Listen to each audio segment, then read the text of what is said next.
Amigos de Record, bienvenidos a esta nueva videocolumna individual. Mi nombre es Luis Núñez y en esta ocasión quería referirme a un tema que felizmente no ha despertado tantos extremismos como he visto en redes sociales. No he visto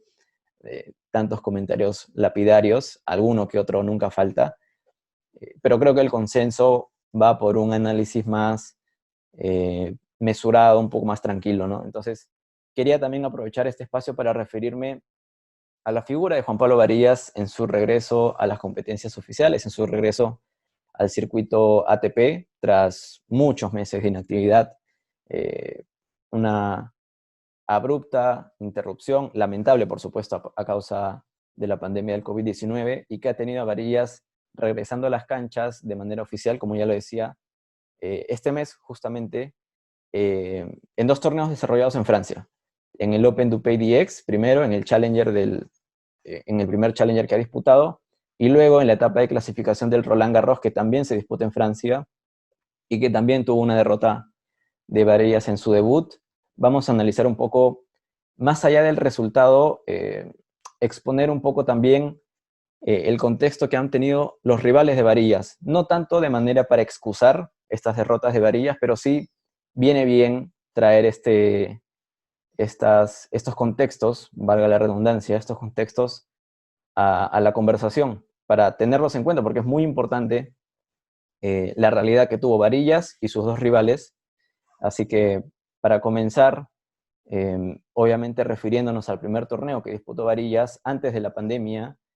fue el Open du Pays d'Aix en Francia, como lo decía, este 7 de septiembre, si no me equivoco, que debutó Varillas terminó siendo un debut y despedida, mejor dicho, contra el serbio Danilo Petrovic, que ocupa el puesto 161 del ranking ATP, un poco más arriba que Juan Pablo Varillas, pero que finalmente el serbio se llevó la victoria por 2-1 en un partido duro. Ambos partidos fueron duros para el tenista nacional, pero que este sí se extendió un poco más de la cuenta y casi llega a las 2 horas de juego. Varillas se llevó el segundo set, intentando conseguir esa remontada a las que ciertamente nos tenía acostumbrados, pero que finalmente no pudo conseguir en su primer partido, en su reaparición en los torneos oficiales, y dando ese pelotazo, como lo vimos en el partido, a la finalización, mejor dicho, de este encuentro, ese pelotazo al cielo, en señal clara, por supuesto, de disconformidad, más que con el resultado, con el rendimiento que ofreció Varillas, un rendimiento que, como dije, distaba mucho de lo que venía ofreciendo en encuentros o en series, por ejemplo, como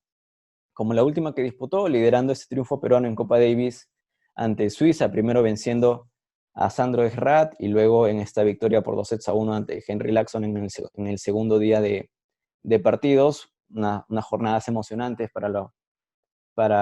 el tenis peruano. Pero sí, al final derrota dura para Varillas contra Danilo Petrovic, un Petrovic que, por cierto, en comparación de Varillas, porque Varillas retornaba a los trabajos técnicos en Campo de Marte luego de una semana, eso sí, cabe destacar, una semana de para, porque los tenistas estaban confirmados para regresar a los entrenamientos la quincena de junio. Se tuvo que retrasar esto por un positivo de COVID-19 en el personal administrativo de la federación, si no me equivoco, pero al fin y al cabo se tuvo que postergar una semana estos entrenamientos, y Varillas estuvo regresando el 20, 21 o 22 de junio. Y en esos días también estaba Danilo Petrovic, justamente quien lo venció en el Open du Pays d'Aix.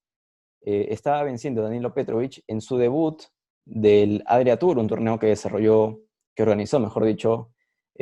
Djokovic y otras instituciones, por supuesto, pero estaba venciendo Danilo Petrovic a Alexander Zverev en esos mismos días, justamente. Entonces,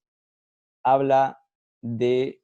si bien es cierto, no es un torneo oficial, por supuesto, habla de una actividad o de un nivel o un ritmo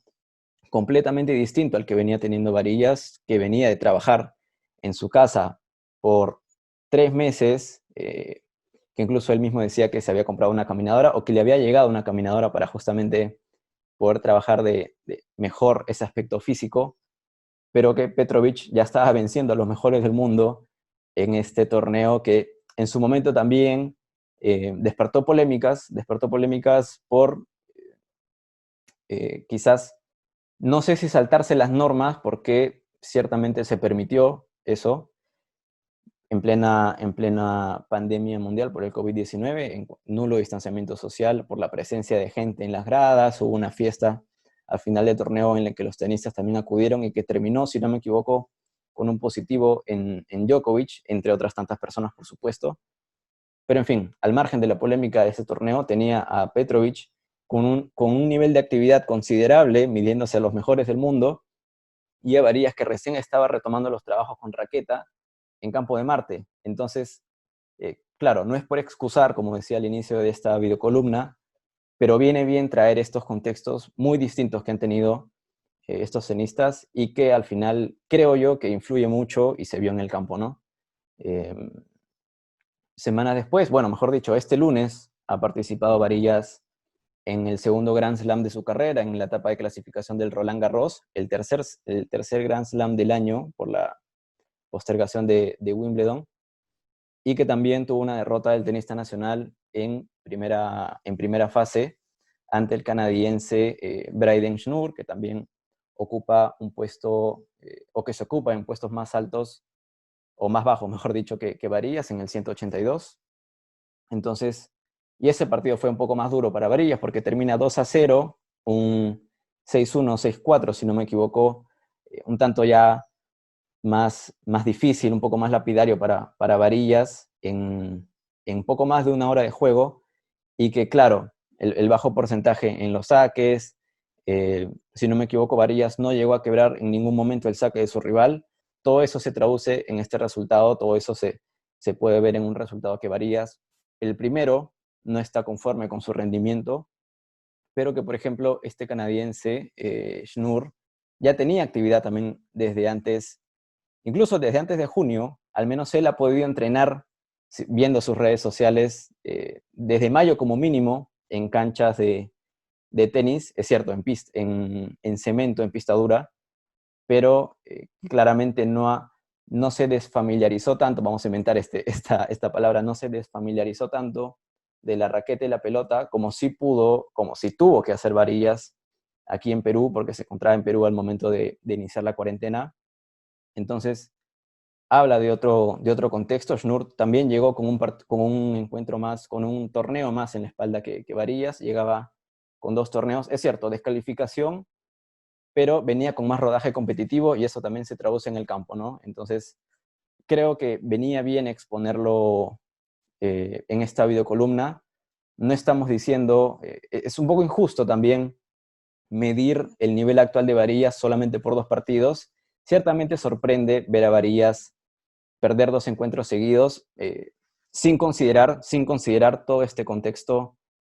de inactividad, de 6 meses sin jugar, eh, de retomar los entrenamientos técnicos después de 3 meses.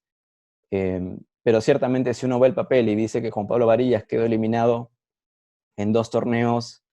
en su debut, en 2 torneos seguidos, ciertamente sorprende un poco, más allá que uno sea un Roland Garros, la etapa de clasificación, por supuesto, pero sí, sorprende un poco. Esperemos o veremos cómo le va en esta siguiente participación, que lo voy a leer. Es el Challenger de Biel en Italia, que se va a desarrollar, o que va a comenzar, mejor dicho, este 28 de septiembre, y que tiene a Varillas y muchos otros tenistas de muy alto nivel. La nota la pueden ver en Record también. Así que vamos a estar también, por supuesto, atentos a la participación de Varillas. Esperemos que le vaya mejor, esperemos que vaya retomando esas sensaciones que ciertamente nos había mal acostumbrado de una u otra manera a ganar más de lo que obtener alguna derrota desde la segunda mitad de 2019, pero estaremos al tanto de esta y otras novedades, así que quería cerrar con eso esta videocolumna, y ya saben, nos pueden seguir en nuestras distintas plataformas de redes sociales, tanto en Facebook, Twitter e Instagram, así como en nuestra página web y canal de YouTube, donde subimos entrevistas con medallistas panamericanos, deportistas olímpicos también, así que vayan a darle una mirada, y conmigo será hasta una próxima ocasión. Chao, chao.